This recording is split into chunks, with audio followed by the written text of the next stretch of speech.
genèveactive.ch.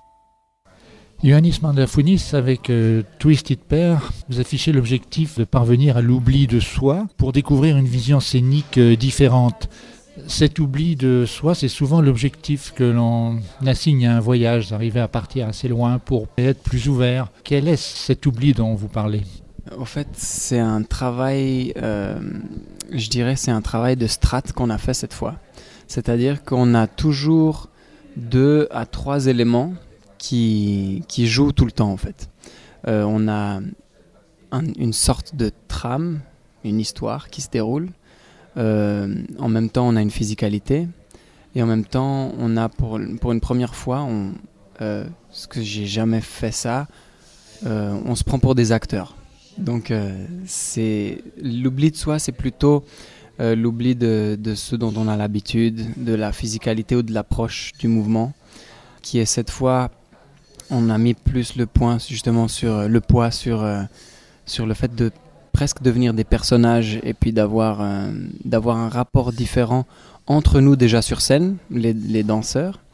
Il y a quelqu'un d'ailleurs qui a dit c'est intéressant, je me souviens plus qui exactement, qui a dit c'est intéressant, je vois une pièce de théâtre mais par des danseurs, créée et interprétée par des danseurs, et je me suis dit c'était intéressant.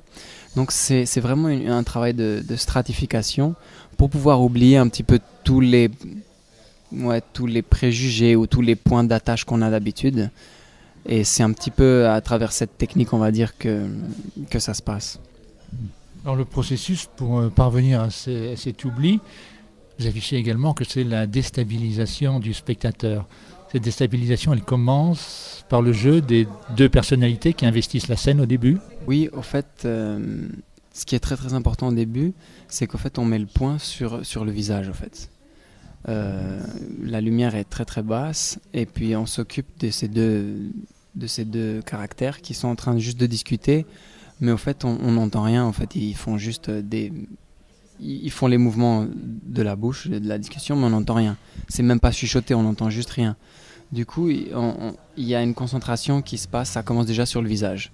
Donc déjà, commencer une pièce physique de danse en tant que danseur ou chorégraphe, en mettant le poids complètement sur le visage, sur le regard, sur le rythme de la parole. Enfin, la parole, elle n'est pas entendue, mais elle est perçue comme parole. C'est déjà c'est un twist, on va dire. Et puis après, toute la pièce, tout le reste, c'est toujours des changements et des transformations. Par exemple, à un moment donné, on est tous couchés par terre, et puis nos corps vibrent d'une certaine manière. On a vraiment l'impression que c'est le sol qui bouge, que c'est pas nos corps. Et il y a plein de jeux comme ça de transformation. La transformation est très très importante dans cette pièce. Et jusqu'à la fin où on arrive, on a un drame. Je dirais pas plus parce qu'il faut venir voir le spectacle, mais on a carrément un drame. Ces 2 personnages qui au début chuchotent sans vraiment parler, créent pas peut-être un sentiment d'exclusion chez le spectateur, ou est-ce que c'est plutôt un processus qui permet d'exciter la curiosité ? Alors bon, moi j'espère que ça excite la curiosité, hein, bien sûr. Mais disons que je vais peut-être reformuler comme la manière dont on a travaillé le temps, le timing des choses dans cette pièce est très différent. C'est-à-dire on a à peu près 3 à 4 parties, je dirais, si je pourrais le couper en parties. Et la première, c'est vraiment... les premières minutes sont vraiment juste pour, entre guillemets, pour le public, lâcher sa journée, un petit peu oublier. Il y a même des gens qui m'ont dit j'ai failli m'embêter, mais au moment où justement je sentais que je m'embêtais, j'ai senti que je lâchais au fait quelque chose. Et au fait, ces premières minutes, ces 2 personnes qui discutent, ça donne la clé pour toute la suite, au fait. Donc bien sûr, si on est trop impatient ou on lâche pas notre journée, nos pensées, c'est pas que la pièce ne nous rattrape pas, mais on a toujours l'impression c'est un prologue, le début. Alors que des gens qui ont, par exemple, j'ai discuté, qui ont pu lâcher, ils m'ont dit non, mais en fait c'était pas du tout un prologue, ça m'a juste permis, et ça m'a donné une clé, ça m'a permis de lâcher, donner une clé pour pouvoir voir la suite différemment. Et vu qu'il y a beaucoup de transformations, il y a toujours ces 3-4 niveaux qui jouent en même temps, on peut toujours se rattacher à quelque chose, même si on n'est pas d'accord avec autre chose. Est-ce qu'il y a une part d'improvisation ? C'est très écrit quand même. Alors ça dépend, l'improvisation, il faut la définir. La pièce est écrite, on va dire. Vu que cette fois il y a même une trame, que personne connaît, bien sûr, ça se voit pas quand tu sors. Tu peux pas dire qu'il y avait une trame autant que public quand tu sors et tu pars de la salle, mais pour nous, ça doit être très très clair pour envoyer une information très claire vers le public, surtout de comment on travaille les caractères et nos personnalités. Mais ce qui est intéressant, c'est que on sait où on va, on sait ce qu'on fait. Des fois, on sait même comment on doit le faire, mais on ne sait pas exactement quel chemin on va emprunter. Par exemple, la parole, on ne s'entend pas nous-mêmes. Donc, on doit vraiment, par exemple, sentir comment l'énergie, ou c'est un peu comme au ping-pong, comment, voilà, je vous parle, vous me répondez, la troisième personne répond, la quatrième répond, comment ce ping-pong un petit peu fonctionne. Et doucement, doucement, on rentre dans une physicalité parallèle. Et puis tout ça, ça fait qu'à la fin, je dirais, c'est pas une confusion en fait, parce qu'on essaie d'être très très clair. Mais ça enveloppe la chose, je dirais, différemment. Il y a d'autres éléments qui enveloppent cette chose. Ce sont bien sûr la lumière, dont vous avez parlé tout à l'heure, mais il semble qu'elle soit liée avec le son et les déplacements des personnages. Alors le son est totalement lié à nous, complètement. C'est-à-dire qu'en gros, on prend des sons qu'on fait avec nos corps, et dans la deuxième partie, disons à partir du milieu de la pièce jusqu'à la fin, le son commence à intervenir. Donc c'est en décalé. Est-ce que ce sont les sons qui sont donc reprojetés? Oui, c'est les sons de nos corps qui sont reprojetés, ouais. Et la lumière, c'est une énorme... je dirais c'est comme une journée. D'ailleurs, les tops, les go, on les nomme de 6h à 8h, de 8h à 10h. On a carrément mis des heures, c'est-à-dire qu'on n'a pas la scène 4 avec cette luminosité-là, mais c'est une vague, au fait. Ça commence à 6h du matin et ça finit à peu près 10h, 10h30 du soir. Donc on reproduit un petit peu la journée, ce qui donne bien sûr un autre sentiment à chaque heure. Aussi au niveau visuel, ça change beaucoup. On a par exemple, d'un côté, on peut avoir la luminosité sur le visage et de l'autre côté, on a de l'ombre. Ou bien même au sol, on peut voir nos ombres qui changent au sol. Donc il y a tout un aspect comme ça visuel de la lumière, je dirais. Mais c'est presque pas perceptible, ça change très lentement.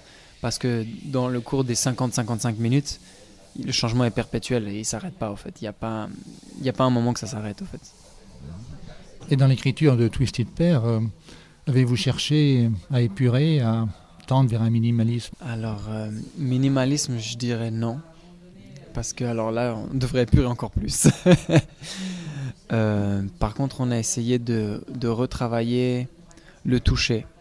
Le toucher, que ce soit comment on communique par les yeux. Parce que ça, c'est une manière de...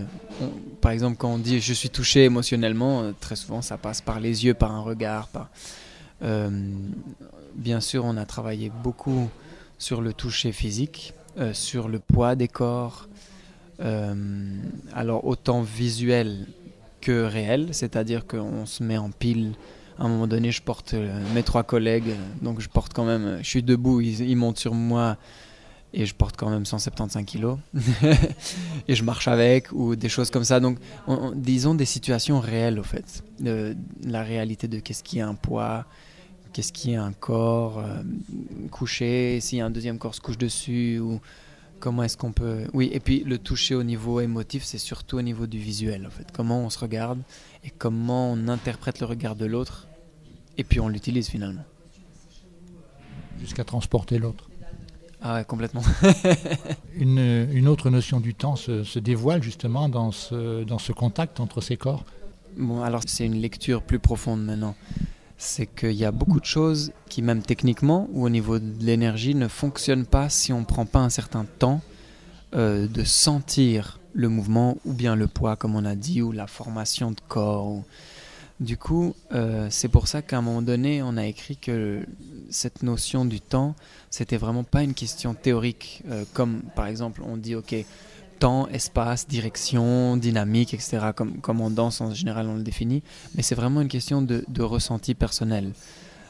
C'est pour ça que des fois on a l'impression que dans la pièce on tire, mais ce qui se passe c'est qu'en général quand on tire on s'embête.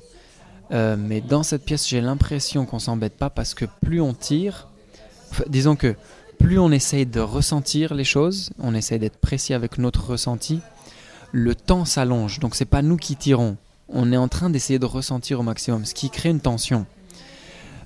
Du coup, pour nous, le ressenti devient un temps maximal de ressenti pour vraiment aller au bout de la chose, qui devient une tension. Donc, ça se traduit en tension à la fin. Les 4 personnalités qui travaillent ensemble dans Twisted Pair ont l'habitude de travailler. Comment constituez-vous votre équipe ? Donc, j'ai 2 collègues grecs, parce que je suis moitié grec, moitié suisse. Et j'ai commencé à chorégraphier avec eux en 2004. En Grèce, et depuis jusqu'à l'année dernière, il y a 2 ans, jusqu'au début de la crise, tous les ans on faisait quelque chose ensemble en Grèce. Ici j'avais travaillé avec Olivia, on avait déjà fait une pièce pour le festival Bing Bang il y a quelques années, à l'usine aussi, et puis Olivia je l'ai connue à Francfort, donc c'est un petit peu c'est le monde des artistes, tout le monde connaît tout le monde sans connaître personne, mais à un moment donné on danse ensemble et puis on va dire que on tombe amoureux artistiquement, comme ça se passe souvent. Et puis, j'avais vraiment envie de retravailler avec mes collègues grecs. Aussi leur donner une fois l'occasion de travailler consciemment, d'avoir pour une fois un salaire, ce qui n'est pas garanti dans tous les pays du monde. Et puis de les amener ici, du coup, pour travailler. Bon, avec Olivia, la première fois qu'on avait travaillé, c'était juste super. Alors c'était une question de continuer avec des gens que j'aimais bien et qui entre eux aussi s'aimaient bien. Donc ça a vraiment constitué un groupe, pour moi c'est quelque chose de très important et je pense pour eux aussi. S'ils étaient là, et je pense qu'ils témoigneraient. Parce que toutes ces histoires de tension ou bien d'improvisation ou d'écriture, c'est vraiment une collaboration, on a vraiment fait cette pièce à 4. Donc c'est peut-être moi qui parle ici aujourd'hui, mais c'est vraiment... D'ailleurs, les crédits le disent, c'est conception, les 4, interprétation, les 4. Paul nous a beaucoup aidé au niveau de la musique. David aussi au niveau de la lumière, il est venu avec ce concept, il est allé jusqu'au bout de son histoire. Mais on a tous dû prendre les décisions ensemble. Ce qui fait que ça crée vraiment un collectif, une espèce de communauté qui travaille, qui fonctionne. Et je pense qu'un travail justement stratifié sur plusieurs strates, ça aurait été ça aurait pas été possible, je pense, si on n'avait pas vraiment tous collaboré et on s'était pas senti bien. Ioannis Mandafounis, où se situe Twisted Pair, cette pièce dans vos recherches, dans le plan de votre travail ? C'est une combinaison entre quelque chose du passé et quelque chose de totalement nouveau. Donc c'est intéressant parce qu'en fait j'avais fait une pièce justement avec mes 2 collègues grecs qui s'appelait Crosstalk. On a fait ça il y a à peu près 3 ou 4 ans. Et on n'avait pas trouvé toutes les solutions en fait, de cette pièce. Il y avait beaucoup de questions, on n'a jamais réussi. Donc comme je vous disais, là-bas c'est très très difficile. C'est-à-dire on fait une pièce tous les 2 ans. On répète dans nos salons. Il n'y a pas d'argent, il n'y a rien de toute façon. Donc c'est juste impossible. Du coup, les pièces elles restent toujours un petit peu à moitié faites, à moitié défaites, on va dire. Très souvent, on est déçus nous-mêmes de notre résultat aussi parce qu'on n'a pas les moyens ou le temps. Tout le monde est occupé à faire 3 jobs à côté pour survivre, etc. Du coup, ce qui s'est passé, c'est que j'avais envie de répondre à toutes ces questions et je me suis dit, ok, on ne prend pas la pièce, bien sûr, parce qu'on va faire une nouvelle pièce. On ne prend pas le concept non plus de l'époque, mais on prend les questionnements de l'époque. C'est-à-dire que si par exemple on a eu justement ce questionnement sur le temps ou sur le toucher ou sur le caractère qui est ressorti, on n'a jamais pu travailler dessus, on prend ça comme occasion pour travailler sur ce qu'on a compris ou sur les questions qui sont ressorties de la dernière pièce. Maintenant il y a toute une nouvelle disons étape pour moi qui est, là je suis ici depuis à peu près 4 ans. Et il y a toute une nouvelle étape qui était justement le travail justement sur le caractère, sur la trame, qui est quelque chose de totalement nouveau. Ça c'est vraiment quelque chose que j'ai amené c'était par exemple c'était mon questionnement. Le questionnement du toucher était un questionnement d'Olivia beaucoup par exemple. Donc on a un petit peu mis toutes les questions ensemble. Et Twisted Pair, alors ça c'est intéressant, c'est une solution, alors crosstalk en informatique, c'est quand une information passe d'un canal à l'autre, et puis en fait c'est une faute. Ça se passe d'une manière faussée, c'est-à-dire qu'il y a une information qui se perd en informatique dans les canaux. Et puis je me suis dit, cherchons c'est quoi la solution pour ça. Et c'est une technique qu'ils appellent Twisted Pair. C'est-à-dire que volontairement, ils prennent une information d'un canal, ils la mettent dans le canal d'en dessous et ils la remettent sur le canal de dessus, mais techniquement, pour pas que l'information se perde. Donc ils la redirigent. Donc je me suis dit, parfait, on va rediriger nos questionnements, on va l'appeler Twisted Pair. Ça a pris une semaine on a tous fait des recherches, ça a pris une semaine jusqu'à qu'on trouve la réponse. S'il y avait un nom à cette réponse, du coup c'était Twisted Pair, c'est pour ça que ça s'appelle Twisted Pair. Du coup on est tous venus avec nos questionnements et on a essayé de trouver les réponses. Maintenant, pour moi, autant que chorégraphe, dans mes 10 ans, on va dire, ou 9 ans de chorégraphie, je sais pas exactement où ça se situe. Parce que j'ai l'impression que tant qu'on est dans la recherche, il y a une avancée perpétuelle qui se passe. Et c'est vachement difficile de dire où je peux pas le situer. Peut-être quelqu'un d'autre pourrait le situer, mais pour moi c'est juste une continuation logique au fait. Essayer de complexifier les choses, de les comprendre différemment. Le travail des strates, ça a commencé pour moi il y a 2 ans, donc je suis dans une continuité, on va dire. Par contre, la forme est jamais la même.